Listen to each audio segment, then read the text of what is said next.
Yeah, we're doing an extra stream on Sunday. I'm trying to get into the habit of trying to do more for my patrons. Currently, they get a say in what is in the vote. If it's $5 or higher, if you're $10 or higher, you get to actually vote on the video. You get early access to everything. But I want to make it more special being at that level. So, Blitz actually came up with a really good idea of doing custom card stuff for patrons, because the patrons tend to be the most invested in just kind of the idea of the orbital platform, where we like try to enjoy Yu-Gi-Oh!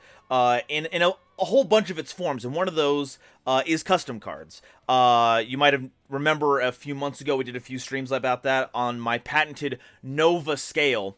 So we're going to bring a few people in on that one. They've submitted their cards, and we're going to talk about them. Hey, Green Knight, how you doing? Doing all right. How about you? I'm doing excellent. I'm looking forward to seeing how our inaugural custom card night will go. Yeah, I will be real here is I apparently misread something when you said custom cards. I thought I saw custom cards, so we were like 30 minutes. I was like, I sent one. Well, do you have any others on hand that you want to talk about? I do not. This is literally something I came up with at work today. Awesome. Well, then I guess we'll do a test run now, and next month we'll circle back around, and if you have any more, feel free to, we'll get that set up. Oh, don't tempt me. Don't tempt me. Oh, I'm tempting you right now. All right, let's go ahead and swap over to being timed out. Yes! Yes! Good. 1 second. Sounds about right. All right. I'm not going to let this defeat me. The Scuff will not win tonight. All right, here we go. So, Ancient Magus Dragon. Level... What's that? 1, 2, 3, 4... What level is this at? It should be level 10. Level 10, Light Dragon Synchro monster. You can only use each of the following effects of Ancient Magus Dragon once per turn. You can send one other face-up spell or trap card you control to the graveyard. One face-up monster your opponent controls has its effects negated. Alright. Target one level 4 or lower light monster in your graveyard. Special summon to your side of the field. You can't special summon monster from the extra deck except Light Synchros the turn you activate this effect. And if this card is destroyed by battle or card effect, special summon an Ancient Fairy or Power Tools Dragon from the extra deck. Okay, so I'm seeing a lot of we want to bring together the Luna and Leo aesthetic here. Yeah, does that sound about right? Yep, pretty much. Alright. So yeah, walk me through this. What was your design process on this? So the honest answer is, as of right now, Ancient Fairy Dragon is the only of the Signer Dragons without an evolution. Obviously, Power Tool just got Power Tool Braver, and Blackwing got Blackwing Assault Dragon recently. Mm-hmm. So I was like, okay, well, let's say they did give Luna an evolution, or let's say they did give Ancient Fairy Dragon one. What would be tied together to upgrade its effects, but also to kind of tie together her original abilities? So, as you covered in your Leo and Luna Explained, Luna doesn't have any cohesive deck. Yeah. A lot of her cards are just really random, like, oh, hey, look, a unicorn, hey, look, it's a lion. But there is a few common effects. For example, Regulus searches field spells, and Sunlight Unicorn fetches equip spells. So that's where we get our first effect, which is you can send one of these face-up cards, like, say, Horn of the Unicorn, or Ancient Forest, or Pixie Ring, to the grave as a gate. And it's similar to Ancient Fairy Dragon's original field spell destruction effect. All right. Yeah, I did like that. I didn't know that it was based on the equip searching stuff, but the fact that you turned the field spell thing into leveraging that into the negates, I thought that was really cool. Yep, slightly more aggressive version is what I like to think of it. Oh, I didn't even mention the stat line 2834. They're huge. Yep. All right, sorry, continue. I was originally going to do 2837, and the little tip there would be that it was referenced to Horn of the Unicorn specifically. But then I looked at all the other evolution stats, and I was like, oh, that's a big jump up for everyone else. So I dialed it back a little bit on the defense points. The second effect, the revival effect. So the long and short of it is I really wanted that to be similar to its hand special summon effect. Mm-hmm. And had I known, once again, that I had more time, I would have made a second card that was specifically a level 3 tuner in reference to Luna that would have done the same thing as returning it to your hand at the cost of your battle phase to reference Ancient Fairy Dragon's effect again. But it did not. So I was like, okay, we'll slap this on here. It's kind of like a version of the effect originally, but now you can pull from your grave instead. But I also don't want, this being the new Halka Fibrax combo starter. Yeah, You can no. be like, oh, okay, No. summon this, link off. So, decided to limit to light synchros, but there's still a pretty decent pool there. Oh yeah, you can still make like it's a level 10 monster, so we still have what Chungying access. Yeah, No, you still Chijiao. yeah, so you still got access to that, and it doesn't restrict you from anything else. So if you revive back anything else, you can go use what you revived here and whatever you revived there to keep going synchros. The last effect is honestly just kind of a cute little nod to Leo and Luna. Specifically, it gives you back Ancient Fairy Dragon because it's not specifically referred to anywhere else on this card. And if you don't, you can bring out Power Tool Dragon in case, for whatever foolish reason, you've decided to make a light Morphtronic deck. Just whatever you want to get. I thought it was cute. I know there's an anime spell card. I don't remember its name, but you basically send to this materials for one of the dragons, and it summons both Power Tool and Ancient Fairy. But is that one of the newer ones, or was that like a while ago? So it's not a real card. It's like okay, it's an anime, and it's got it. Duel Links. I do not remember for the life of me what it's called, but I remember like people when it came out in Duel Links, everyone was like, "This is crazy." It's wild. So, like obviously both dragons are like very good. But yeah, that's kind of the rough idea. So I thought lots of little references to Ancient Fairy Dragon, but just trying to make them slightly stronger was neat. But as a whole, it's not my favorite thing I've made, but it's for a first time doing it since like 2018. This was a fun little jump back. Cool. Yeah, I think this looks pretty neat. I love it when people are able to use the effects as a way to tie it into like references or to just tie it back into its past. So I thought that was really cool usage of that. I know that you said that there's like a conceptual tuner that will come out sometime in the future. Yeah. Is there any current decks that you feel Ancient Magus Dragon like outside of some kind of imaginary Luna deck that might exist at some point in the future? Are there like existing decks you would think would want to tech in Ancient Magus Dragon? So the only immediate thought I had was obviously Manadrome is a big synchro archetype and uses several lights. And specifically, this is level 10, which, if I remember correctly, it's Manadrome 1's level 8, but they also obviously have a lot of level 2 tuners. The Manadrome Synchro is also a 10. Oh, is it also a 10? I couldn't remember if it was a 10 or... Well, there you go. Alternate boss monster. All right. Hey, yeah, let's go. It gets the field spell bonus because it's light. You can't summon the tuners back, but you can summon back the Vsauce guy. That seems pretty funny. Yep. All right. Like I said, didn't have any specific decks in mind, but I thought this was neat. And I have to agree, it's definitely pretty neat. So Nova Scale on here, Nova Scale. So have you heard of the Nova Scale before? I know I haven't brought it up in a long time. I must confess, I have not. I am unfortunately usually working or going to bed around the time you start streaming. Okay, hey, you know what? That's totally fair. I haven't made like a big deal about it, so there's very few people that I've propagated the idea to. It's a silly little thing. It's Nova is like broken down to what was it? Novelty, novelty, something, versatility, and awesomeness. Okay. Oh, O was objectivity. How balanced is it? So novelty. We've seen big like enabling dragon monsters beforehand.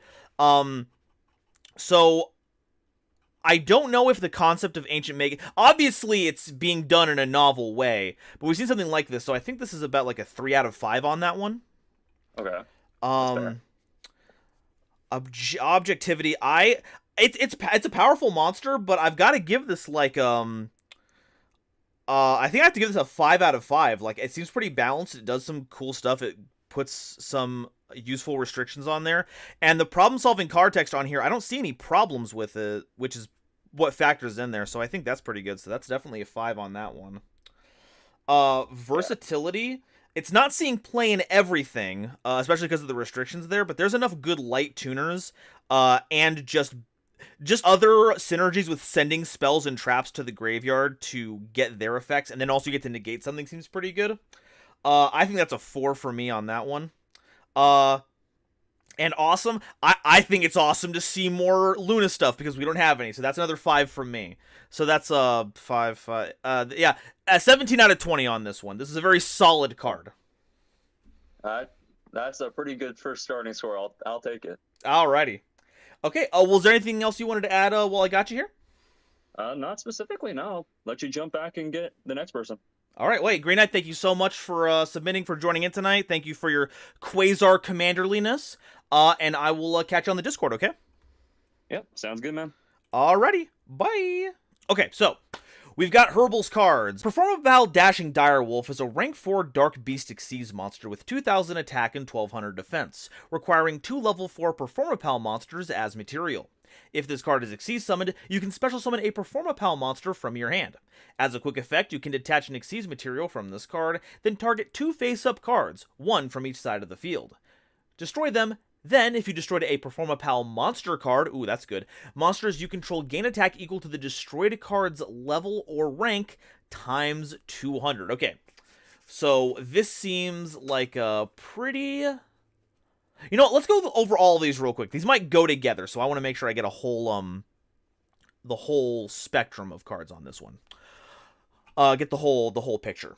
Alright, Performapal Party Pony is a level 4 Earth Beast Pendulum monster with 1,500 attack and defense with a scale of 5. As a pendulum, you can destroy this card to add 1 Smile card from your deck to your hand. Then if you have a Performapal card in your other pendulum zone, you can add a level 1, add 1 level 8 Performapal monster from your deck to your hand, and you can only use this effect once per turn. As a monster once per turn, if your monster whose current attack is different from its original attacked, after damage calculation, you can make its attack become its original attack, and if you do, it can make an additional attack in a row. Ooh. During the end phase, you can add a Smile card from your grave to your hand. Alright. That's pretty good. Next up, Performapal Gummy Gator. That's a good name. I like Gummy Gator. Performapal Gummy Gator is a level 4 water reptile monster with 0 attack and 2,000 defense. If you control a beast-type Performapal monster, you can special summon this card from your hand or grave. You can only special summon Performapal Gummy Gator once per turn this way. Once per turn, as a quick effect, you can increase the attack of all monsters you control by 100. If an attack is declared involving a monster whose attack is different from its original attack, target one of those monsters and make the targeted monster's attack become its original attack, then negate the attack of the attacking monster.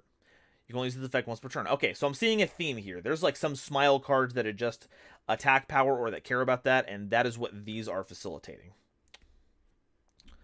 We'll run out of archetypes eventually. One day. Alright, Smile Song. Continuous spell card. When this card is activated, all monsters on the field gain 100 attack. Okay, so that's not a lingering effect. It just activates, it just triggers when it's activated.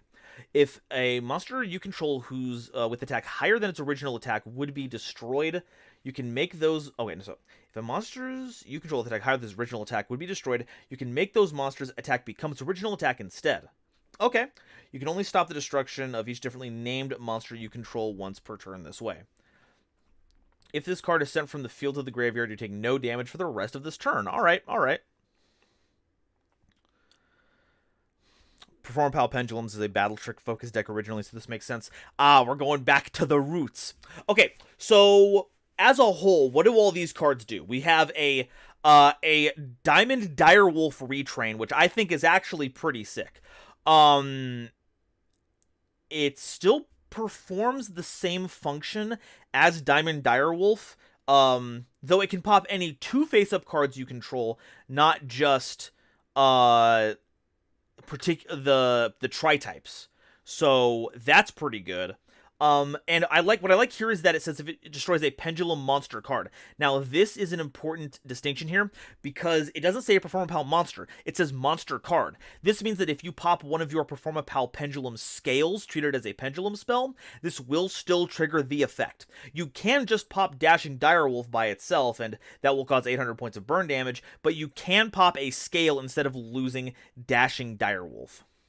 And it also gets Performapals out of your hand, which works with Party Pony because it searches you a level 8 Performapal. There's a lot of Performapals that just don't see play because they don't fit into like the general vibe of being small monsters you can pend easily to make material for other summons. So Party Pony helps get that to your hand, as well as searching you a Smile card. It just adds its Pendulum Scale.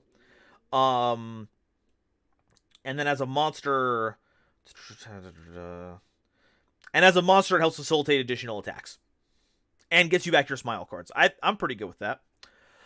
Gummy Gator, free special summon, so it helps make Dashing Direwolf, because if you have a beast one that's level 4, you also get the Gummy Gator. It gives everyone the 100 attack that's needed to turn on a lot of these effects, which previously was only done by like Smile World. I think Smile Potion also does something, but I think it involves like drawing. I'm gonna look it up real quick. Let me look up Smile.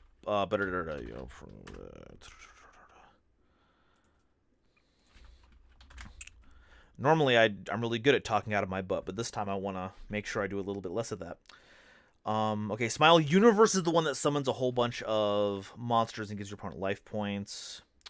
Okay, Smile Potion. If your opponent controls a monster whose attack is higher than its original attack, while you control no monsters, you draw 2 cards. Okay, so you have to control no monsters, but it draws you 2. You can force the attack increase with Gummy Gator and Smile Song, because it does both. In fact, if you use Smile Song, that's a way that boosts it without summoning Gummy Gator, so having Smile Song and then setting the Smile Potion and passing does get you the draw 2.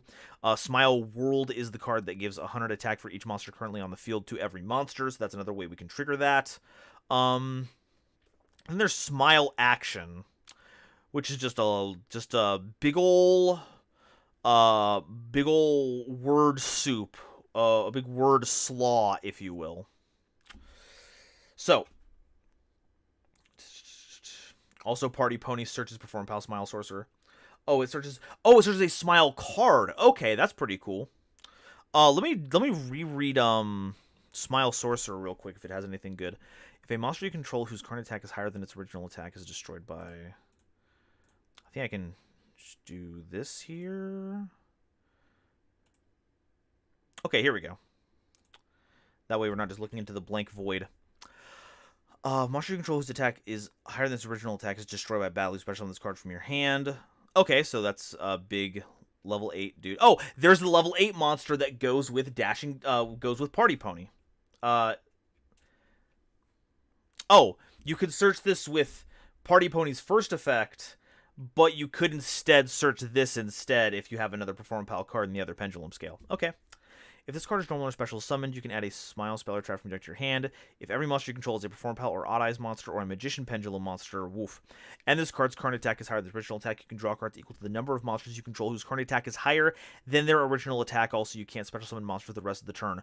Woof! That is a huge swing and advantage out of nowhere once you get that online. Holy cows. Okay. I vibe.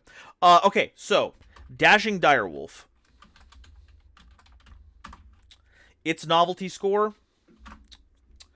This one is tough, right? Because it's almost word for word Diamond Direwolf, just in a different context. It works with Performapal monsters, but it does what Diamond Direwolf does. So if we're talking about novelty, I don't think I can give this more than a 1.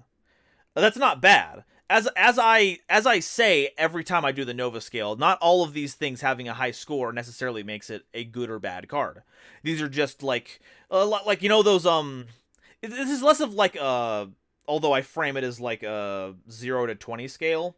It's more of those like circular graphs that have like different like ratings in each one to like show different power levels. It's more along that line kind of thing. This one kind of has a 1. I feel like, because we've seen what this does a lot previously. So what about Party Pony? Party Pony searches Smile cards, searches Performapal cards. It does the attack raising and then relowering it kind of effects, and it works with Smile cards. we don't see synergy with smile cards with a lot of things. We just don't have a lot of those. So I mean, it's a searcher. It's a free special summon. These are a lot of things that we've seen, but it's on an axis we haven't seen a lot. So I think I'm going to give Party Pony a 3. I think this is a good solid 3 for novelty.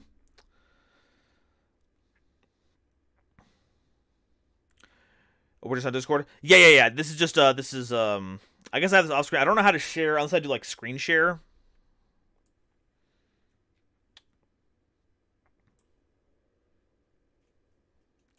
But I don't want to share the whole screen. I just want to crop this specifically for this, so I just have my Word. I guess I can open up a window with a Word document, actually. That's a good idea.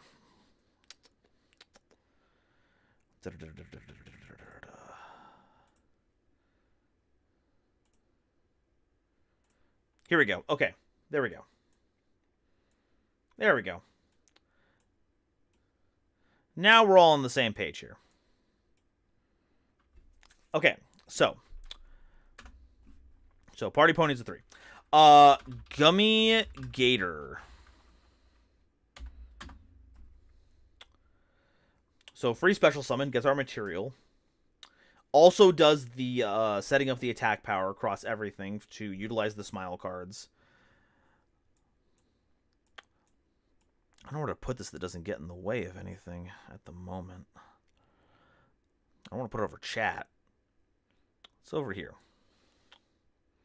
There we go. We can see Gummy Gator right now. There we go. Pornpel GG, it's here. Haha.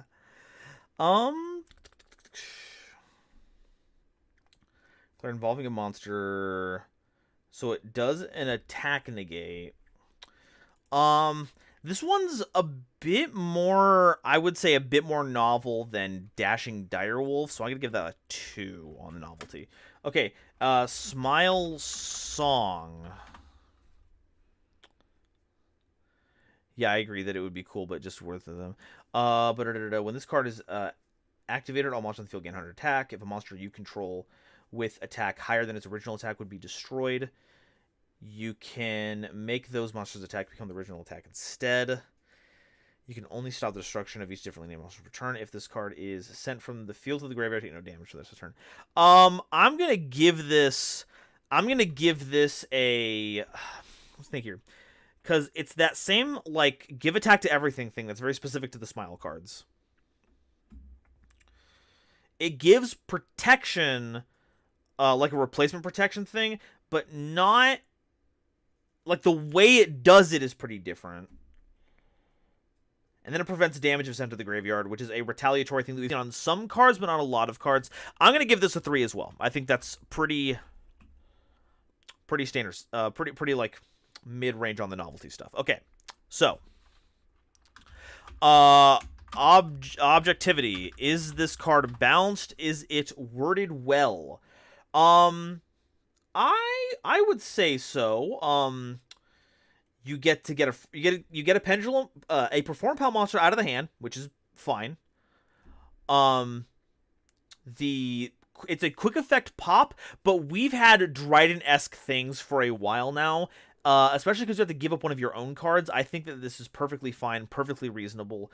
And I don't see an issue with its problem-solving card tech, so I gotta give this a 5. This is a perfectly fine balanced monster that's also pretty good. Okay, Party Pony. It searches you cards. Searches you a lot of cards, but it searches you specifically in the Performa Pal range, and none of them are particularly, like, busted, so I'm not, I gotta give it points for that. Current attack is different from its original attack. You can make its attack become this original attack, and if you do, you can make a second attack in a row. During the end phase, you can add a smile card from your graveyard to your hand. I gotta give Party Pony a 5 as well. It's not busted. It's within problem-solving card text parameters. I think it's a pretty well put together card. Smile Song is quite busted. Is it limited to smile cards?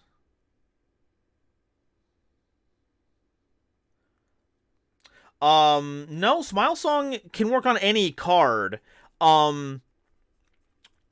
but it has to have a higher attack, not just a lower attack. It can't just be different, so it has to be higher. So it resets the attack value. It only keeps it safe once, and then if the no battle pass the turn is actually a not very impactful effect, so I'd say it's fine. Gummy Gator. Party Pony would work good with Laugh Maker. Oh. Laugh Maker.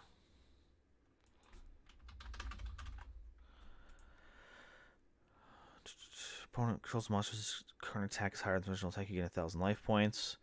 When this card declares an attack, you can make this card gain 1,000 attack for each monster on the field whose current attack is higher than its original attack, except other monsters you control until the end of the... Oh, wow. Yeah, that would make Laugh Maker huge. Oh, my goodness. I dig it, though. I dig it.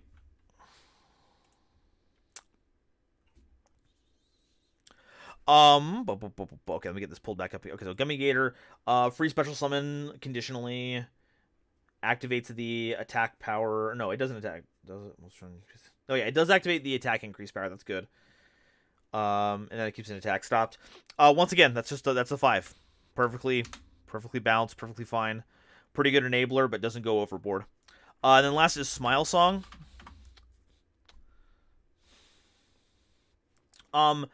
Now, for this one, I'm giving it a 4, just because, specifically, you can only stop the destruction of each differently named monster you control once per turn this way.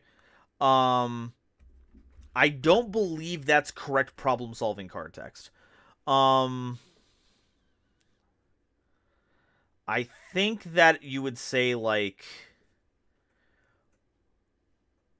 once per turn for each monster you control, if they would be if for each monster you control with attack higher than its original attack would be destroyed, you can make their attack become its original attack instead. That would be how you would do the problem-solving card text instead. So that's just like that's the one thing I see outside of that would keep it from a perfect score. Other than that, it's good. Just a nice card. I think it's fine. All right. V, versatility. Should probably actually... Versatility.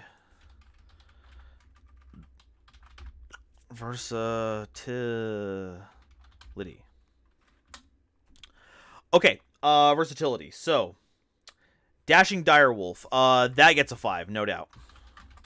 Well, okay, not 5 actually, because its restriction on material is actually pretty specific. I like how the category spelled Nova. Yeah, I had to force it a bit. I kind of wish I had a better O word than objectivity to talk to use as a reference point, but it's all I've got. Okay. So Dashing Direwolf can't be used in everything because it only requires Performapal cards. If this was Pepe format, I guess it would still be that because you still have to play Performapal cards. You can't even use Perform Mage cards. So that keeps that from working. So I can't say this is highly, like... It's not easy to make, but once you have it on the board, it's actually fairly strong, and I could see a lot of decks really wanting to use this. So, like, the deck building restriction would be playing, like, the best level 4 Performapals you could get your hands on to make this work. I think this is like a 3 on the versatility range. Not every deck is going to play this, but I think any deck that can afford to have the space for it would love to have the ability to quick remove something like this. Or use it to do that. Okay, next up, Party Pony. Is this versatile? Will this see play in a lot of different decks? I don't think so. The Pendulum effect is very specifically for Performapals. So that's just going to be for this deck. For monster effects, it's monster effect. It could, like, I could see a scenario where you go, Boral Sword Dragon, attack, gain the attack power, use Boral Sword's effect, turn the Party Pony sideways, attack again, and then once that resolves, you use Party Pony's effect, return Boral Sword back to an even 3,000, then attack again. So that's like a scenario you would use it in, but very few decks I think do the attack gain thing that would actually like benefit from Party Pony's effect. I've got to give this a 2. Very slight amounts of versatility, but not enough to like put it on people's radars. You're a genius. Had not realized the Nova thing. That's the power of the Nova scale. Okay. Gummy Gator. One second, let's check some. Okay. Okay. You can special this card from your hand. You can only special summon this once per turn. It only special summons if a beast. It only special summons if you have a beast type. Perform a pal monster, not just any. So it does need to be within that archetype. It does allow. It does increase the attack power, so it does add its own attack negating ability. But it's still just very like it's a very perform a pal card. I gotta give this a 1 just because it's like it is very much for this theme. I don't see it being splash in anything. The spell also removes the ability to beat over monsters that can't killed otherwise easily. Smile Song? Mr. Big, do you mean Smile Song? Because if it just worked no matter what, I would if it was constant, I would agree, but it's actually very limited in the kinds of things it can keep safe. Versatility, Smile Song. Yeah, because the attack has to be bigger, and we have to reset that. So by resetting it, it turns off any future usages of that. And even if they boosted the attack again during the same turn, you couldn't apply it again because Smile Song does have that restriction where you can only use it per monster once per turn. Smile Song and Noble Knights. But yeah, so now this is technically a lot more versatile than the other cards in this list. You can use it with any deck. It gives the attack boost to every one. And if it's destroyed, okay, if this card is sent from the field to the graveyard, your opponent does not have to destroy this. So you could technically pop this with Dashing Direwolf, or if you're a kind of deck that just sends your cards from field to graveyard, you can do. Imagine searching Smile Universe. Hey, that's the kinds of things you can do when you play Performa Pals. But people weren't really using it very much without the searching, so I don't see that it would change much with the searching. So I don't think that really negatively impacts that. Smile Song, I'm gonna give this a 3. It's perfect. Technically, it's not its usability. It's how versatile it is. And technically, you can play this in everything. You wouldn't want to play it in a lot of things, but there's no restriction on there keeping you from doing certain things. And its ability is marginally useful for a lot of stuff. So I'm going to give that a 3. Now I'm worried my cards are unbalanced and aren't proper problem-solving card text. Well, that will knock you on the objectivity, but it might help you in the awesomeness category, where we talk about how awesome these cards are. This is probably the most subjective part of this one for me. Dashing Direwolf. You know I'm giving that a 5. See, I don't allow card art on here unless it's been specifically made for it because I don't want to use artist stuff without their permission. And I don't want to do AI art stuff because that's garbage, bogus stuff. But it allows the mind's eye to think of what it might be. And now I'm imagining Dashing Direwolf as just regular Diamond Direwolf, but they've got like a tux on. They got a big old top hat. They're ready to be very dapper in victory. And of course, quick effect destruction. I'm down. I'm a big fan. So that's definitely getting a 5 from me. Party Pony. Is this card awesome? Well, it searches you 2 cards potentially, and I do love searching cards. It gets you more cards during the end phase if it's a monster. It gets your smile cards back. I'm not ranting and raving about it, but I can vibe with it. Party Pony gets a 3 out of me for awesomeness.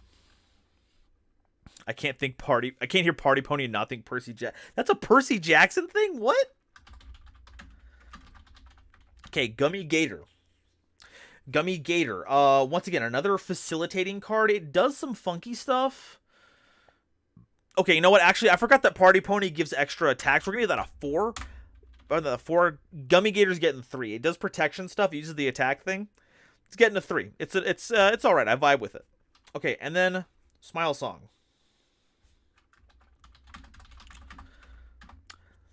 Smile Song gives everyone attack power, gives some protection. Once again, just kind of like a 3. I vibe with it. It does some funny stuff. It's pretty cool. So, final scores. Dashing Dire Wolf. Dashing Dire Wolf has a 1, a 5, that's 6. 3 is 9, and less is 5, that's a 14. Dashing Dire Wolf gets a 14 on the Nova scale. Don't know why I'm imagining Gummy Gator as one of those gummy candies, like with the vest and top hat. I adore that. Without spoiling, there's a group of centaurs in the Percy Jackson series called the Party Ponies, and they're from Florida. Nice. Okay, Party Pony. Their final score, 3 plus 5 is 8, plus 2 is 10, plus Os is 4 is 14. Tied with Dashing Dire Wolf, also a 14. Gummy Gator. Gummy Gator time. All right, I misspelled that. That's a 2 on that one. Okay, so that's a 2. Gummy Gator here that's 5. That's a 7. Where's the Toad is 1? It's an 8. And this is a 3. Gummy Gator's going to get an 11 on the Nova scale. An 11. And lastly is Smile Song. Smile Song is 3. Plus 4 is 7. Plus 3 is 10. Plus 3 is 13. So Smile Song gets a 13 on the Nova scale. That is where Herbal's cards land. Herbal, thank you so much for submitting all of these. I enjoyed reading them. These are pretty cool cards, and I'm sure there are some interactions with Performa Pals that I am not aware of that I've overlooked. That could make some of these cards even stronger. It could change the scores, but from what I can see, pretty solid cards. Thank you so much for sharing. Everyone say hi to Xenomara right now. Everyone wave your hands right now. Alrighty. Yeah, so I went a little overboard with my submission. Oh, yes, you did. Okay, I'm getting it pulled up right now. For reference here, this is supposed to be a very, very modular archetype. 11 different strategies. 11? Basically, you can play each of the attributes by themselves, play them in 2 attribute combinations, or just throw the whole attribute thing and just play it as a rank 3 spam deck. Wow, okay. Now, I'm going to say real quick, I see that you have modeled all the art here on the Golden Sun creatures. That's the entire point. I love these little doobers. I love them. Okay, so, are there any particular synergies out of all these you want to talk about? First of all, let me just go over the 2 attribute synergies, basically. Okay. Earth and Water is a hyper control deck that can basically control both battle phase and non-battle phase via high defense and basically position control. Okay. Fire and Wind is a hyper aggro deck that can have multi-attack shenanigans. Earth and Fire is somewhat of a mid-range deck. Same with Wind and Water. Water and Fire, strangely enough, has very heavy control strategies with a secondary aggro theme because it can lock creatures into the defense position for the fire monsters to run over, and they have 2 different ways to negate card effects. Wind and Earth, however, are battle control by way of preventing monsters from attacking. And that's just the main deck. Oh, yes, we have all these other cards over here. Yeah. Sorry about the poor images. I had to get them from what I could. No, yeah, this is me one. Okay, these aren't all Golden Sun summons from Dark Dawn. These are from are these from other things too? They're all from Dark Dawn. Really? I don't remember any of these. What in the world? I'm bad at this. Okay, I remember Judgment. That's all I remember. Yeah, the thing is, all of them are from Dark Dawn. You probably just didn't get far enough in the game to get them all, to see them all, because the ones at the bottom, you have all those by default. You just need enough Jin. Wow, then I guess I just don't spend to the gins. I'm bad. Yeah. In my defense, though, it has been like a decade plus since I've played those games. Eh. Okay. So we've talked about the monsters so far. We talked about their synergies. Anything in the side deck that you want to bring? Oh, I guess they're more summons, actually, it looks like. Yeah, the side deck has these 6 2-attribute fusions, which note their fusion materials and also our 3 silly tech picks. Okay, Homunculus, the alchemic being.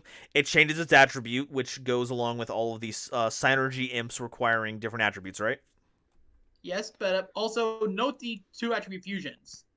2-attribute fusions. Okay, a earth or water attribute synergy monster and a monster of the other attribute.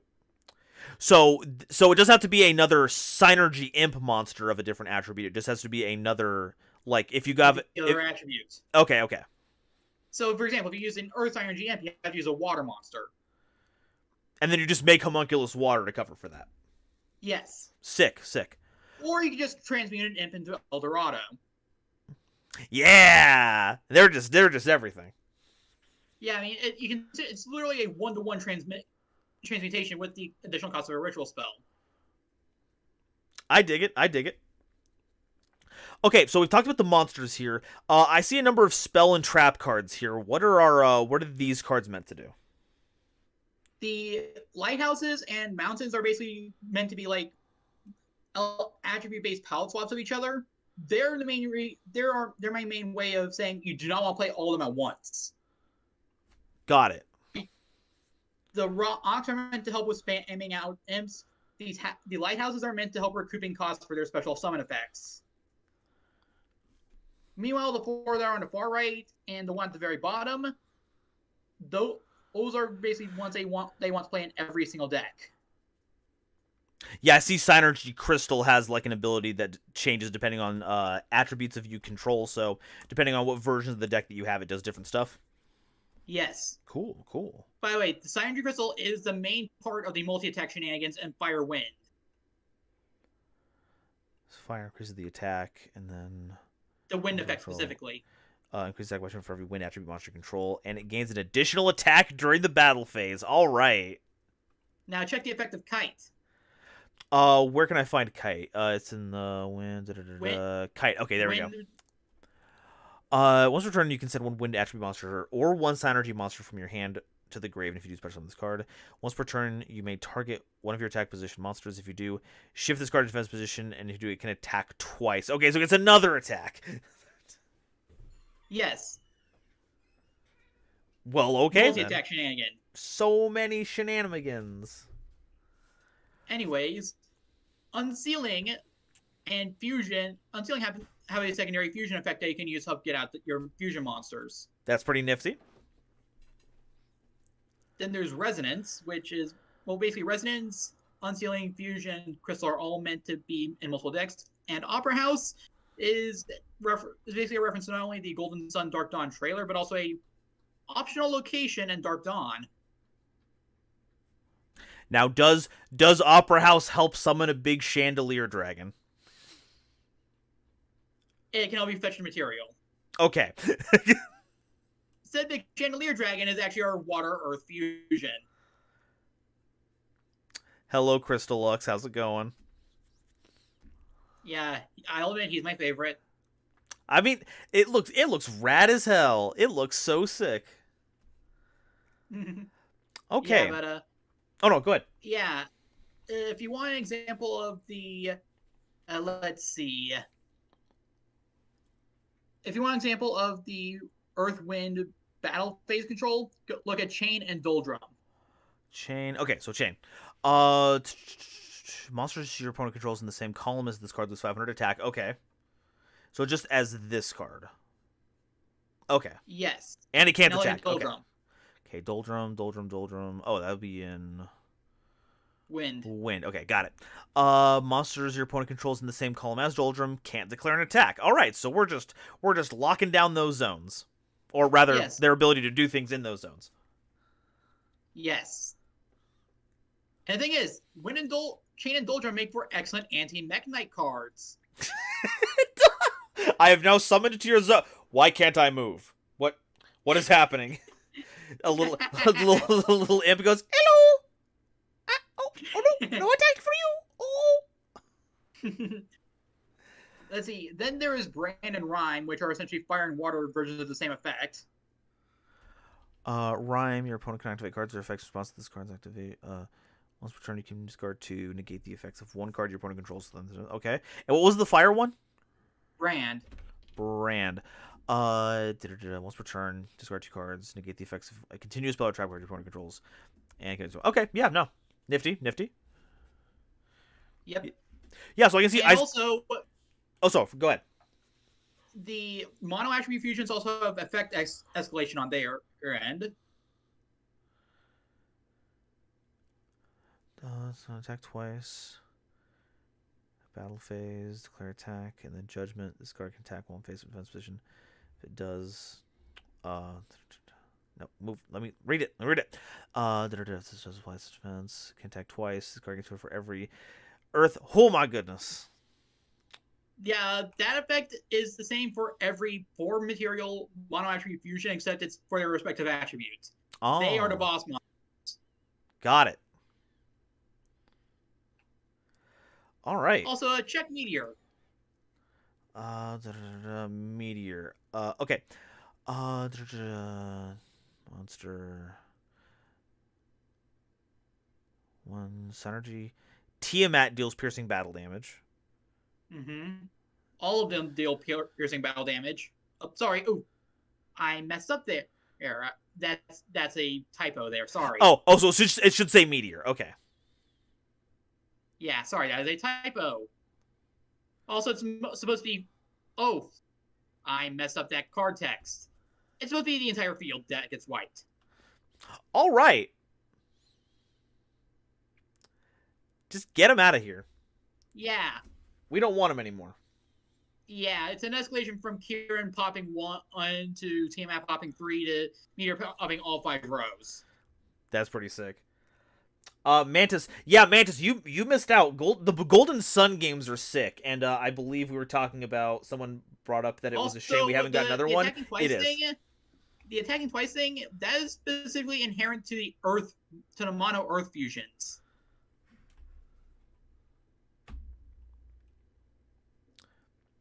Got it. All right. Well, this is I'm very impressed that you put all this together. This is incredible. Yeah, aside from a few card typos, which I will be going back to fix almost immediately. I get that. Okay, so we've gone over. Obviously, we can't cover all of these within the time period that we have right now. But we've covered some of the synergies, or should I say, the synergies, in this archetype. Is there anything else? Is there any decks that the synergy imps would work with? Well, anything that you can see this being splashed into, or specific parts of them, since you can't play all of them at once. Earth works very well with Vernicels. Oh, yes, it does. But Ira, note the type and the defense stats on the main deck. Of the Earth ones? Okay, no. So... Fire. Oh, just a fire. Oh, look! Is that 200 defense I see? And Pyro at that. And they're Yo, someone get paint in here right now. Also, fun fact about the main deck imps. No matter the attributes, the attack and defense always adds up to 1800. Oh, because there's like 18 is a reference, right? Is that like the max number of each of the espers? Not exactly. I think it was just like at that point it was like 18 years since the last Golden Sun game. Okay. Well, I first made these. Oh, so these have been around for a while. Yeah. Well, hell yeah. We'd love to see some good legacy cards. And I do love to see it when those when attack and defense stats are used to bring attention to certain references. That's really cool. All right. Well, do you have any other literally in a few cases. Sarah can rhyme. Cool ice-based.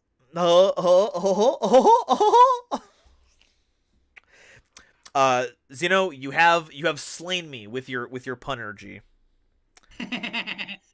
What can I say? We're both fellow pungent masters. Yes, our pungineering degrees are in the mail. All right. Well, thank you for showing these. Do you have any last thoughts or anything else that you want to go into that you haven't had a chance to talk about yet?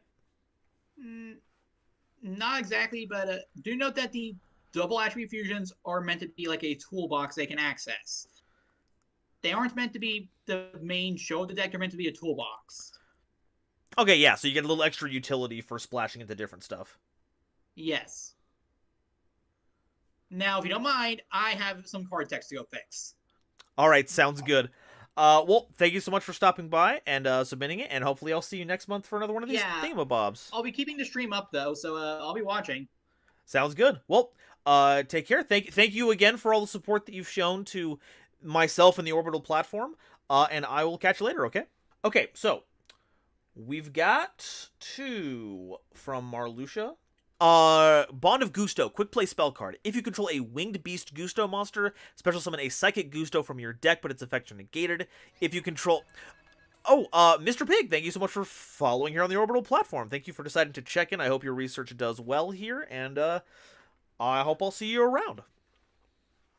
Okay, second effect, if you control a psychic Gusto, you can special summon a winged beast from your deck, but its effects are negated. I'm a fan. Let's go ahead and actually do the Nova score right now, since these two seem to be pretty disparate things. But yeah, Bond of Gusto. If you have one type, you get the other. Effects are negated, but like a lot of the winged beast ones trigger like when being sent to grave in certain ways. Obviously, things like Griffin won't trigger because it's on the field and not in the graveyard. But I think it's really, really cool. Okay, Marluxia. The Bond of Gusto, it's a reference to the ritual beast as Pilica and Rampengu as partners. Oh, okay, that's cool. I'm getting that in my head now. I'm thinking of the card art in my head. Everyone, imagine Rampengu and Pilica being the best of friends right now. And that's some pretty good art right there. So yeah, novelty. It's a Gusto card for one. We have seen some Gusto cards, especially recently. So no, Moby. Moby is getting a little. Okay, one sec. I've got to play. I got to play pillow tag with him real quick. I've got to. Gotta move him. He gets bitey. As you all know, as you all saw with the lack of webcam these past few days. Okay. So. It helps bridge the gap on these ones, but as far as novelty goes, it summons another card out of the deck. Pillow tag? Yeah, I have a pillow off to the side that I gotta, like... Because if I try to, like, move him with my hands, he's got really great claws, so he's just gonna make a mess out of my arm. So I just gotta push him with my pillow a little bit. So, so it's a Gusto card. So it's an established archetype. It's a card that helps get other cards onto the field. It's a quick play spell card. The fact that it's a Gusto card makes me want to give it a high novelty card regardless, because while it does have some recent cards that are good, it's still an archetype that doesn't see a lot of support and a lot of representation. So I'll give Bond of Gusto... I'll give it a 4 on the novelty. I think it's a 4. As for objective, this gets a perfect 5 from me. Problem-solving card text on here is immaculate, and the effect isn't that outlandish. It helps bridge your gap. It boosts your consistency without doing anything outlandish. So that's a 5 from me on objectivity. Versatility. This has to get a low point on versatility, specifically because it's not being played in anything but Gusto, and Gusto is not a particularly splashable archetype. Not even like the Zephyr Pilica, because that's a Zephyr card. And a Ritual Beast card, so it's not like used for either of those. So I gotta give it a 1. Once again, a low versatility score does not make it a bad card. It just means it's not very versatile, but it's very useful in the theme. Awesome. Is it awesome? I think it's pretty cool. I'm of course very biased towards powerful boss monsters or game-shaking effects. Bond of Gusto is more of a consistency tool to help set up your field, so I like it. It's not like lighting a fire under me, but I do like it, so I'm gonna give it a 3 on that one. So novelty is 4, 5 objectivity is 9, versatility of 1 makes that a 10, and then we give it a 3 on awesomeness scale. So that's a Bond of Gusto is a solid 13. Very, very good score. Very nice one. Dark Lord Sanctuary field spell. All damage you would take while you control a Dark Fairy type monster becomes 0. That's pretty neat.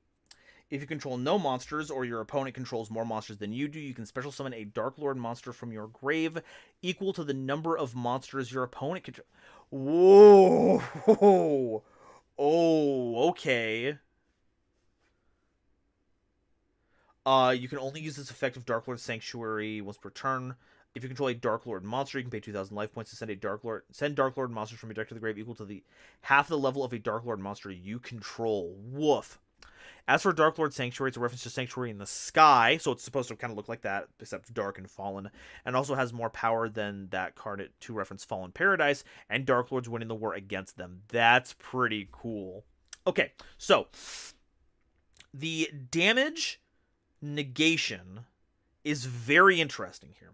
I assume this is because you're paying a lot of life points in Dark Lords, so this helps to mitigate that. The thing about it is that it says all damage, not damage from your opponent, all damage. So if you have any like self-damaging effects where that's the drawback, but not necessary for the effect to resolve, this benefits you from that. This allows you to use that without consequence. If you control no monsters or your opponent controls more monsters than you do, you can special summon Dark Lord monsters from your graveyard equal to the number of monsters your opponent controls.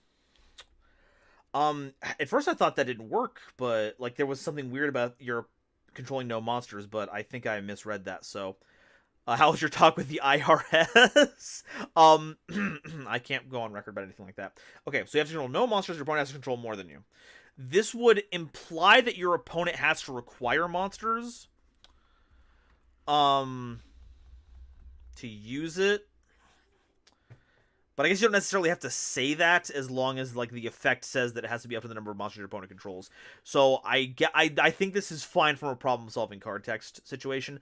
But wow, that's just like, okay, cool. Play this. Like this makes a very strong going second play where you can like, if you have ways to mill out a bunch of Dark Lord monsters and you play Dark Lord Sanctuary and go, okay. Are you good? Are we in open game state? I summon 3 Dark Lord monsters. Deal with that. So that's huge. Once per turn, if you control a Dark Lord monster, you can pay 2,000 life points to send Dark Lords from your deck. And there we go. Like, that's even better, right? Because, like, if in that scenario your opponent has 3 monsters, all you need is a single Dark Lord monster of level 4 or higher, which they made level 4 Dark Lord monsters. You pay 2k, mill them to the graveyard, summon them out of the grave immediately. This card is wacky. So, novelty. Have we seen a card like this before?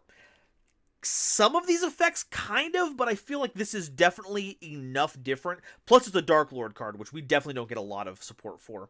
I would definitely give this a 5 in novelty. Definitely. Oh, objectivity. Is this card balanced? I don't know. It definitely has the problem-solving card text down pat, so I'm not going to knock out any points for that one. No, wait.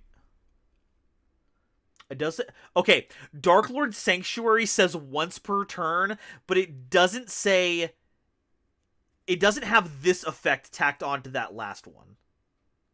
Oh, I guess that's fine, actually. I'm reversing it. The fact that you can revive them from the graveyard as the hard once per turn is fine. Actually, that's fine.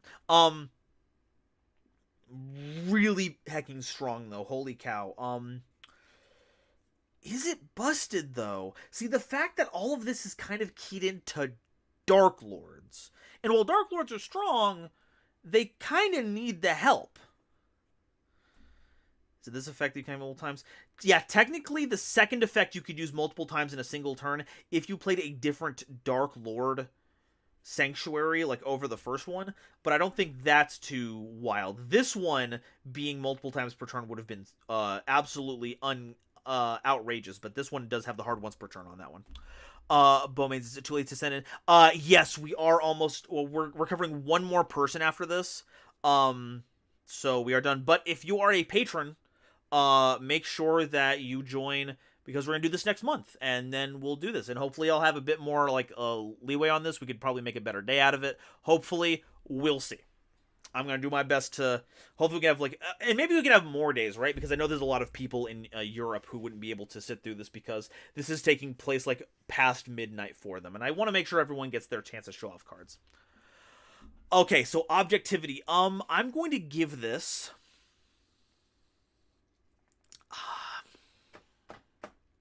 I'm gonna give it a 4. Because while Dark Lords themselves are not the most powerful archetype, I could definitely see decks playing something like this as an engine card to facilitate a lot of plays, because there is not any restriction on this card, or that it applies a lingering restriction. So, because it's really powerful, it's getting a 4. Versatile. Now, because I said you could use this in other decks, I think I'm also giving this either a... I think I'm actually giving this a 4 for versatility, actually. I'm not gonna lie. Like, Dark Lords have great levels.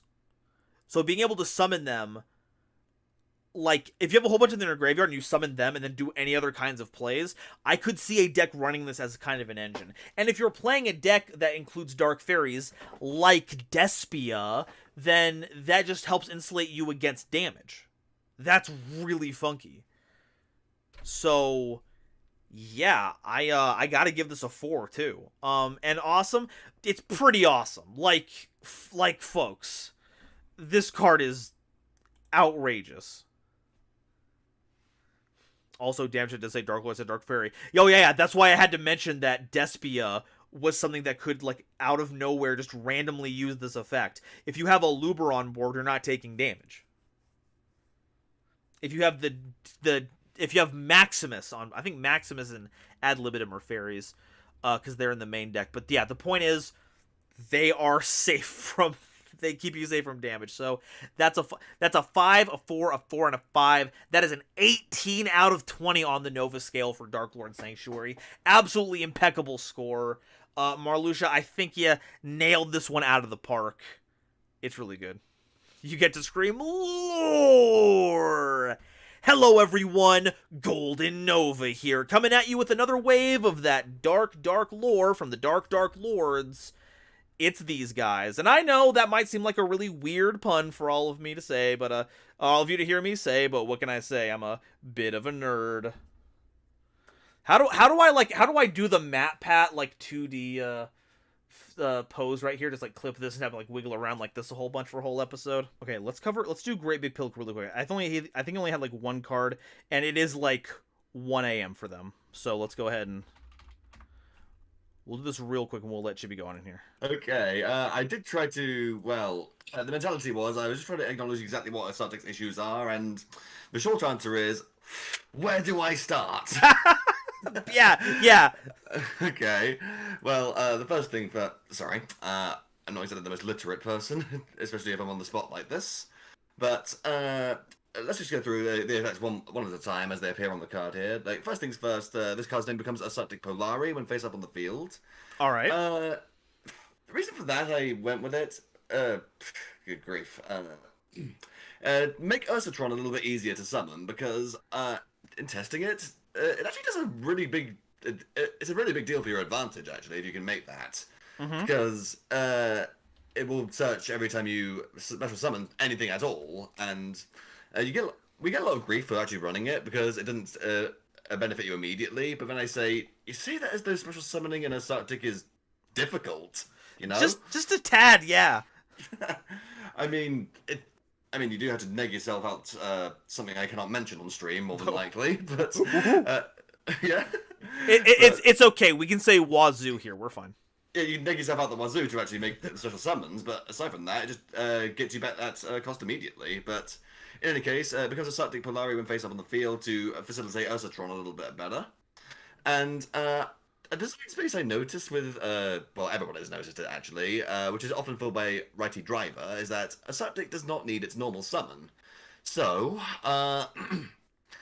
we can normal summon this without tributing if we control no monsters at all, or just Assaultics, so nice and easy. A desperately needed effect, that's good. Okay, yes. Then, another issue is that, you know the card Assaultic Radiation, correct? Oh yeah, the big draw 7. Draw 7, but yeah, it offsets all of your minusing perfectly. The problem with that is that you have to open it in your opening hand to actually make gain any meaningful advantage out of it at all. Yeah. So, and even if you disregard radiation altogether, the only way to search the back row in Asartic at all is through Septentrion. And as much as I love that card, you've got to. You're basically depending on your opponent to special summon, and by that point, well, it's a bit late for that. So, yeah, if you've already gotten to Septentrion, you already have everything you need. Pretty much, yes. So when Polari Zero is summoned in any way whatsoever, it will grab you one of those back row, radiation included. But Yes. you can also get Departure if you need to get a little bit more searching. Drytron if you didn't get into Fafnir for whatever reason. You got Slider if you need to get into your graveyard. Even Quint Charge if you're feeling spicy. But yeah, just I think it's about as simple as it gets, really. But the last one is where it's at, though, because if it is tributed or banished, which you will be doing all the time in Earth's Arctic, you can bring it back, and it becomes effectively a major bear, a level 8 tuner. And just so it doesn't get abused everywhere else, it just puts the Asartic restriction on it whenever you use any of its effects, i.e. no links and no exceeds for the whole turn. Kind of like Rendered Fusion in that regard, but yeah, that's Polari Zero. I have run it by a few people in Underdog Jess's server, actually, and they actually said it's perfect, but that's not what we're here to discuss. What do you think? Yeah, I do like that you kept the flavor of the only monsters with level stuff. That's kind of I think an underappreciated part of its like identity. It normally tends to be lost in the hoo ha hee ha giant bears no summon well idea. No one's justice. My question right now though is why is it a machine? I want to say small world shenanigans, but also maybe lore, but frankly my brain is a little bit too fried to figure out exactly why I made it a machine. That's so, fair. Because if I remember correctly, they're all beast warriors, so I was wondering that was a thing. But level 7s are just straight up beasts. The tuners are beast warriors, as are the synchros, other than Polari, which is also a beast. But none of them are machines. None of them are machines. I mean, Okay. Patron are machines, but so thematically it would fit if you try to cross them over somehow. I mean, look at Ursatron. Okay. Mm. All right. Yeah. So novelty. I think that we've.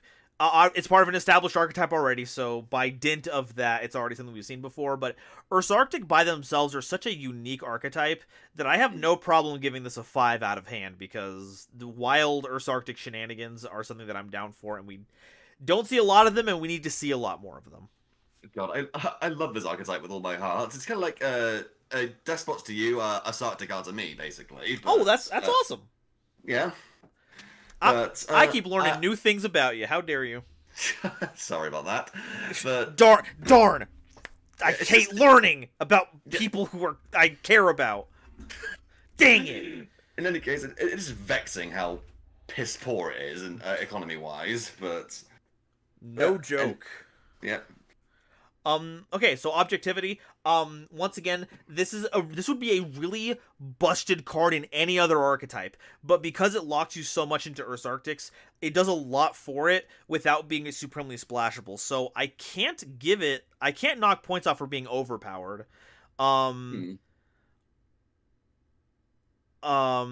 This is almost like if I'm being serious, this is almost like a Despia Maximus. I forget it. It's almost like a dramaturge for the archetype.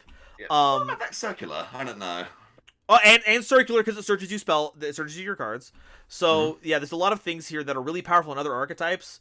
But because this is also just like contained in this, I don't have a problem also giving that a 5 on objectivity scale. It doesn't like win you the game outright, but it does get you into the game, which is really good. Actually, I just got something in the chat. Actually, it says it's a prototype, so maybe it's a man-made star, aka a proto-star. Almost. Okay, I can dig it. I can dig it. Works for me. Okay. As you were saying. Versatility. This one, I gotta give it a 1. I'm sorry. It just fine. works with Earth's Arctics. That was entirely It locks the in a point. ton of stuff, so that's gonna be and as I keep restating, a 1 doesn't mean bad. It just means It's staying in its lane. No, Halka-Firebrax, you cannot use my baby. Stop it. Go. I mean, I know you're banned now, but still. Yeah. That's besides the point. Yep. And then awesome. I feel like I might be being too easy here, but Yeah. it's another 5. I'm sorry. It's a bear. You tribute. It ignores tributing conditions. It gets you cards. When you use his material, it comes back to help facilitate your other summons. This card rocks. And it gives you the draw 7 card. I gotta give it a 5. So, prototype. This gets a solid 16 on the Nova scale. I like this card. Real. That's pretty high swinging. I think so. All right. Well, thank you for sharing. Do you have any That's other alright. points that we didn't get to cover here, or anything else you want to talk about your little baby here before we're finished? No, not really here, but I think there's other people in the queue after me, so I better bugger off. Yeah, go to bed, get some sleep. Okay, Morgana. Hey, Joker, come on. Okay, alright then. Thanks for watching, guys. Might see you on the next edit. We'll see. This sounds good. Take care. See ya. Bye. Bye. What a lovely guy. All right. Just realized the Raviel fist bump redeem isn't there. What happened to Raviel? Oh, I think I turned it off because I didn't have the camera at the time, so I turned it off. I will make sure to turn that on for next stream so that we have Raviel back. Because Raviel's still here. In fact, I'm gonna trust me. We still got Raviel here. Don't worry. Okay. Forgive the art. It's fine. This is just what is it? This isn't Hres Velger, is it?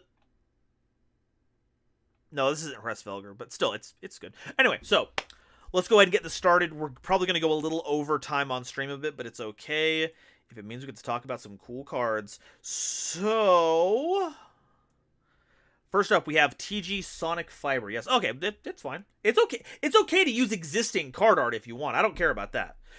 Technically, all the Yu-Gi-Oh card art is out there anyway, so I don't care about that. It's just like other artists, I don't want to take their stuff for nothing.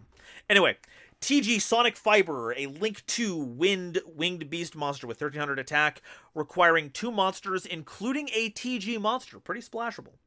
If this card is Link summoned, you can special summon a TG tuner from your hand or deck in defense position to one of your zones this card points to. Also add a level 4 or lower TG monster from your deck to your hand. You can only use this effect once per turn, and you cannot use this card as Link material except for the summon of a TG Link monster. Okay, so I believe that means that you can put this into like Trident. There's like a Link 3 one that this should go into, right, Chibi? This is the art for Hres Velger. Hey, you know what? I would rather them use existing card art than like someone else's art they didn't have permission for. So honestly, I vibe. I'm glad. Does this mean totally goated?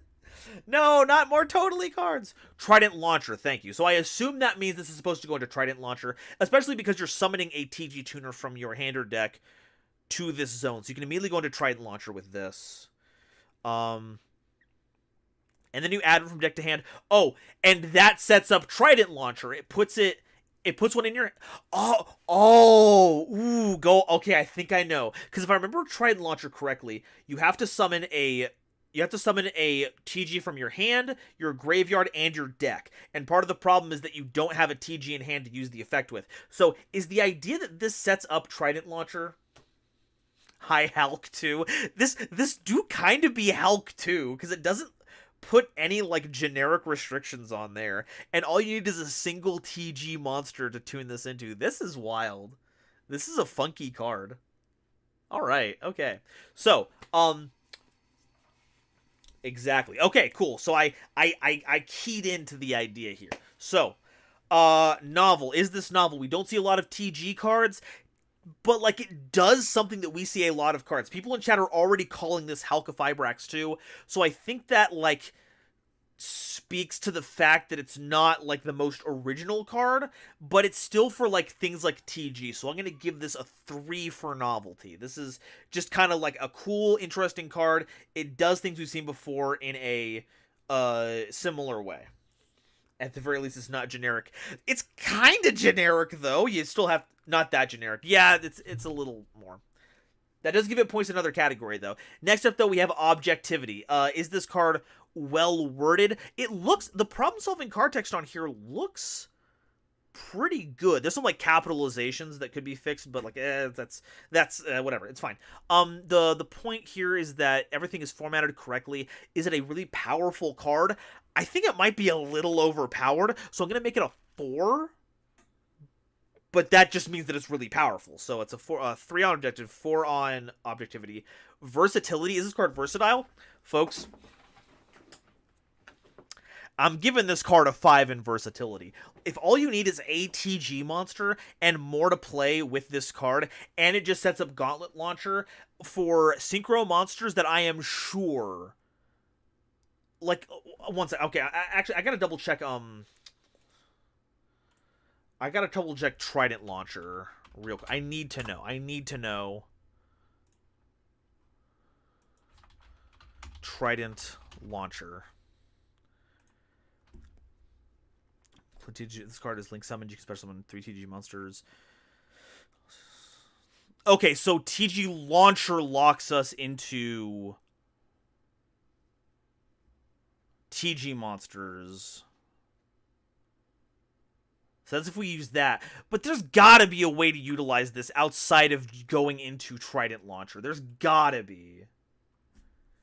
To be fair, if any archetype deserves a Hulk, it's TG. Oh, no, to be fair, they deserve it. They're the kind of archetype that I'm like, yeah, that is cool to have a Hulk in. I guess you can Trident to Launcher this deck to the limelight. Good one. Fairly certain that TG only has 1 Xeno luck. Yeah, and it's Trident Launcher. It keeps you into TGs if you use its effect. Now, this can only be used for... But, hey, you know what else? You know what else Sonic Fiber is, though? You know what it is? This is a Link 2 monster. You can make Gigantic Sprite with this. Because it doesn't say you can't use it for any material except for a TG. It just can't be used as Link material except for a TG. So this is Sprite. If the tuner you summon is a level 2, you just Gigantic Sprited. So, this is getting a 5 in versatility. Like, I'm sure there's a million other things I haven't even thought of, but this is getting a 5 in that one. So, 3 in novelty, 4 in objectivity, 5 in versatility. So that's currently, we're sitting at a 12. Is this card awesome? Well, considering it sets up Trident Launcher perfectly, yeah, it's kind of at a 5. I think this card is wacky. This card is cool. It's getting a 5 from me. So this is like, what did I say? I think this is a... Yeah, this is a 17 on the Nova scale. TG sprites. Hey, I've seen weirder combinations. If people can do Gishki sprites, they can do TG sprites.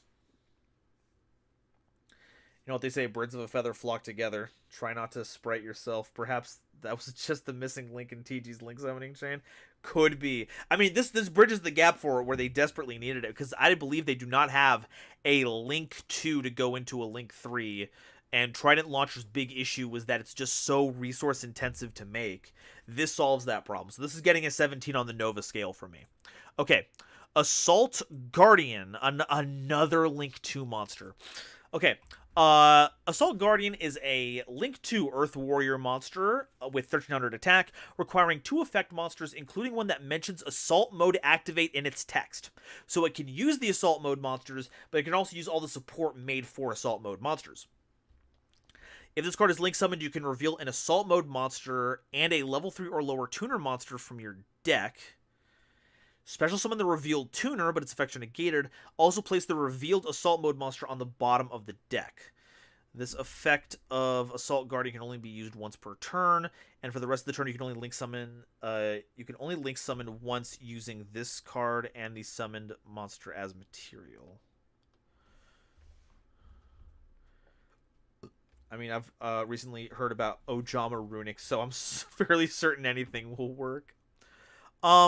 Okay, so I'm actually a little confused about this, I'm going to be honest.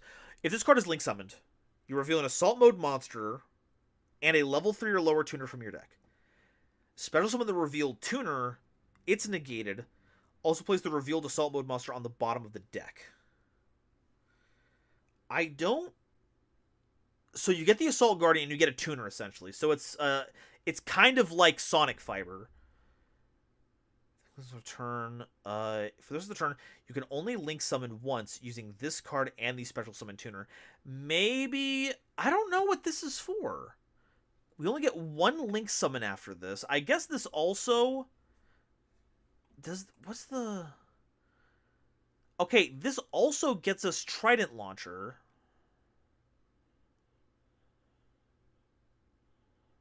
But Sonic Fiber is just 1,000,000% better. So I'm not... I feel like I'm missing something. I feel like Chibi Gohan has... it solves the issue caused a lot of assault modes can only be summoned from the deck. Yeah, but like it doesn't have you reveal an assault mode from the hand or deck. It's just reveal an assault mode monster from the deck as well. It doesn't solve anything that's stuck in your hand. Feels like the problem is a mulligan. Yeah. Does it say in the hand?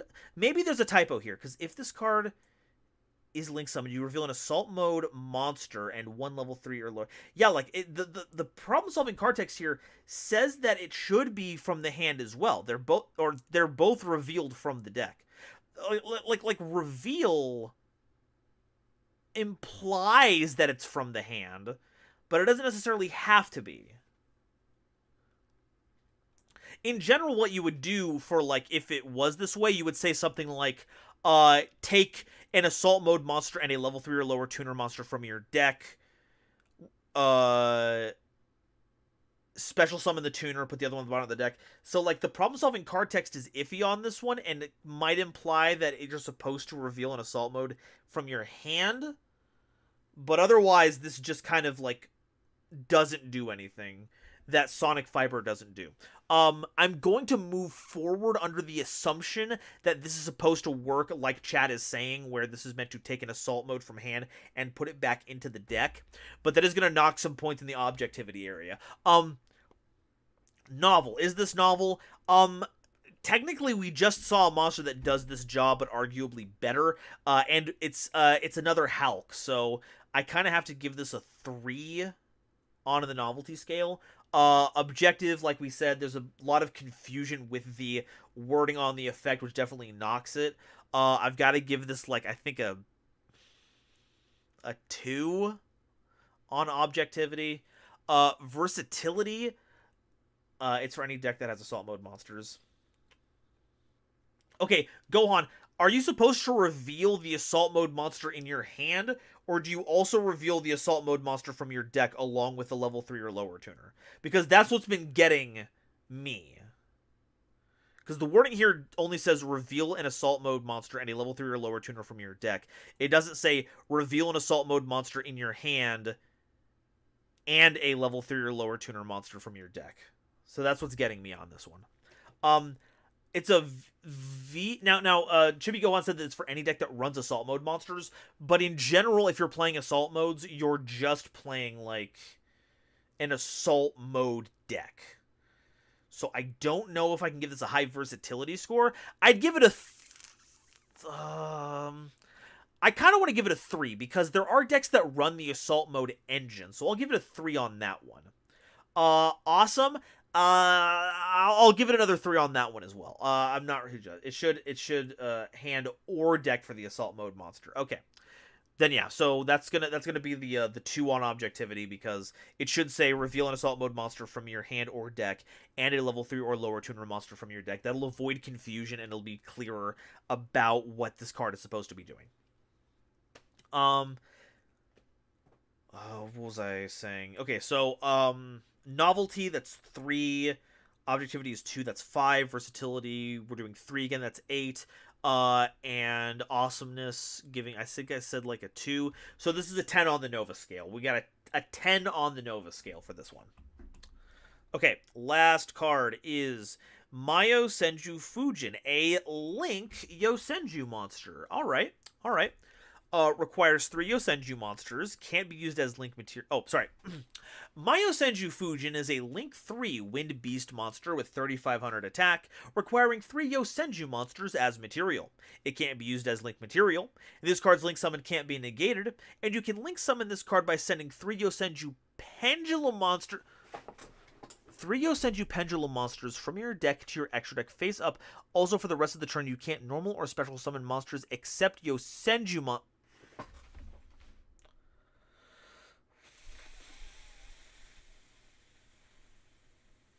Okay. If this card is link summoned, you can return cards your opponent controls up to the number of materials used for its link summon. Also, you can add 2 Yosenju pendulum monsters from your deck to your hand. While this card is on the field, Yosenju cards in your pendulum zone are unaffected by card effects, except their own. During the end phase of this card is link summoned, you can set a Yosenju spell attack directly from your deck. Then immediately after this effect resolves, return this card to the hand.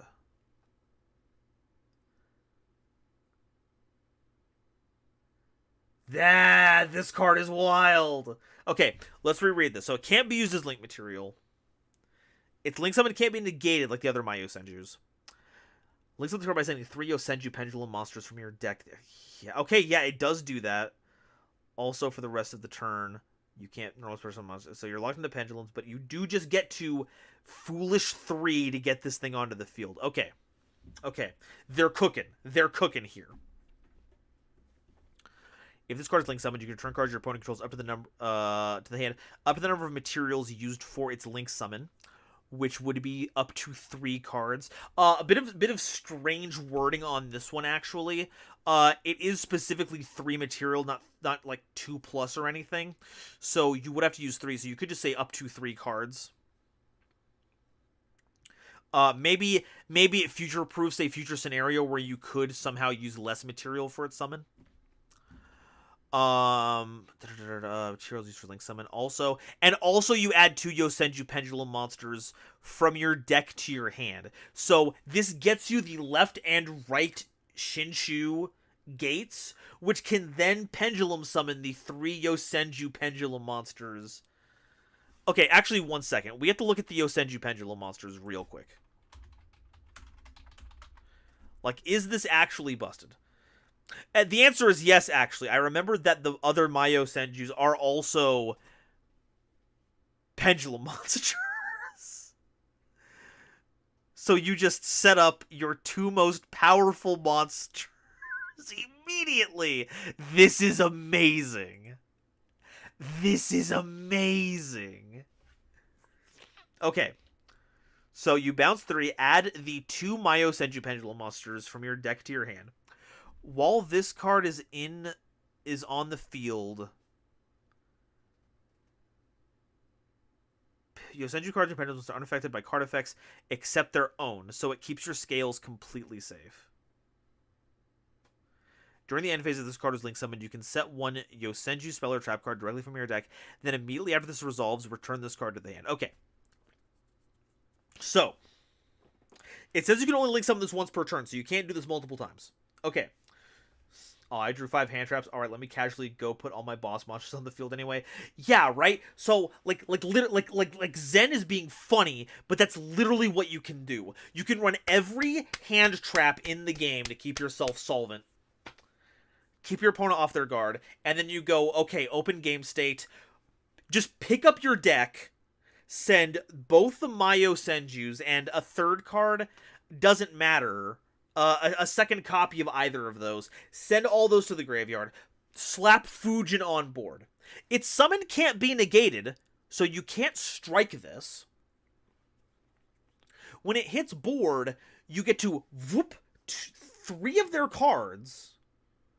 So, you know, some of those better be some kind of interaction, or else this is sticking to the board. Then you add both the gates.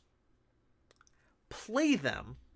Any remaining interaction can't hurt the gates because of Fujin's own effect, and then because it has 3 downward pointing link arrows, you pendulum summon all 3 of the My Yosenju cards, bounce even more cards, and this is lethal. Right? This is already 35 by itself. Hitot is big. Frickin'... Yeah, Hitot is 2,000, Diebeck is 3,000. So you can literally pendulum summon, like if you get 2 Diebecks, that's 6,000. This is 8,000 from Hitot.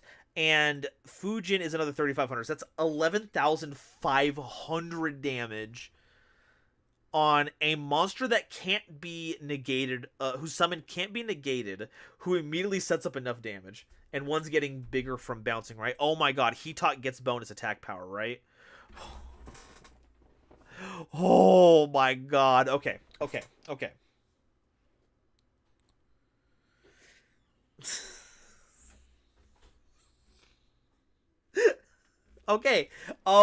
Novelty. Is this novel? Well, we don't see a lot of cards that link summon using monsters in the deck as material, and it's for Yosenju's, a deck that doesn't get a lot of clout. So, I'm giving it a 5 on novelty. I gotta give it a 5. Oh, objective? You gotta be kidding me. This is nowhere near balanced. Once again, I want to let everyone know that just because a card isn't balanced doesn't mean I don't enjoy it and that it doesn't deserve to exist. But how balanced it is part of the grading thing here, and this is not it. So, this is a 1. If I give it a 0, I would give it a 0, but this is a 1 on objectivity. This is not balanced at all. This is an OTK in a can that you can do with 0 cards in hand. Every other card can just be interruption.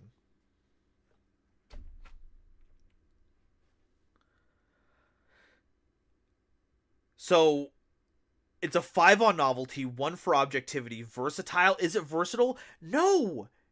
Oh, okay, I take that back. Technically, if the rest of your deck is just hand traps that everyone is playing, this could technically be a very versatile deck. I mean, think about it. If you summon Fujin, you're only locked into Yosenju's, right? But the core necessary for my Yosenju Fujin is this in the extra, so that's 1 extra deck space. 2 gates that you hopefully don't pull, and 3 of the big ones. Dieback, 2 of the 2 Dieback, 1 Heatot. That is a 1 in the extra, 1, 2, 3. That is a 5 card engine that you can splash in anything to just kill your opponent. This is very versatile. You can't have drawn end of the pens, right?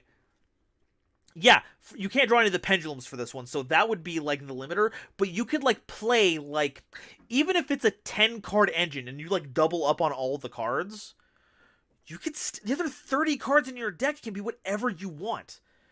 You just make sure that this just kills. The result is 5 garnets. I'm still giving it a 4 on versatility, okay? I'm not going to say 5, but this is a 4 in versatility. You could play this in any deck if you have the space in it, and just, like, if your opponent is cleared. This card. It's for the rest of the turn. It's for the rest of the turn. It's not a Brains Infusion lock. You can play out every other card in your hand and then go for Fujin. This is a 4 in versatility. I don't know what to tell you. Like, this sounds like you're only playing it in Yosenju's. This is going to see play in every deck. If you're annoyed at Kashtira now, you don't want to be in the format with Fujin. Now, is it awesome? The last one, is it awesome? Yeah, it's awesome. This card is incredible. It's ridiculous. Is it balanced? No. Is it cool? Yes. Oh my god. Okay, so novelty 5, objectivity 1, that's a 6, versatility 4, that's a 10, and a 5 on awesomeness. That gives my Yosenju Fujin a 15 on the Nova scale. Who cares? They locked all of your zones. No, don't worry about it. Don't worry about it. It's fine. Wow. Just wow. Yeah, it's OP against this because you bounce it, and by the time the summon resolves, your zones are cleared.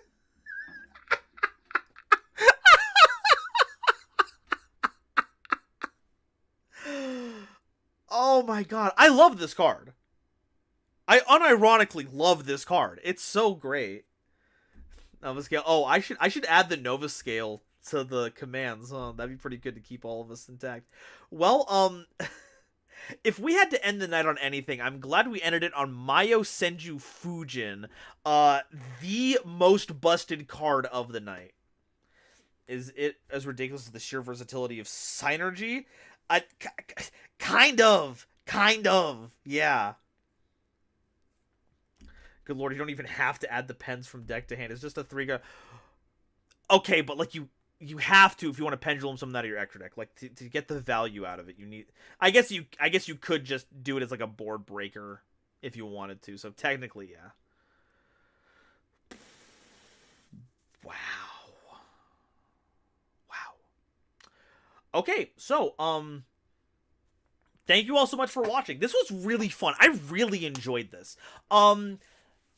If I mean, sound off in the comment. I heard some positivity about this, but I loved getting to talk about custom cards. So being able to like justify having a day for patrons where I get to show off and talk about their incredible creations, I'm really happy. This was really fun for me. Let me go.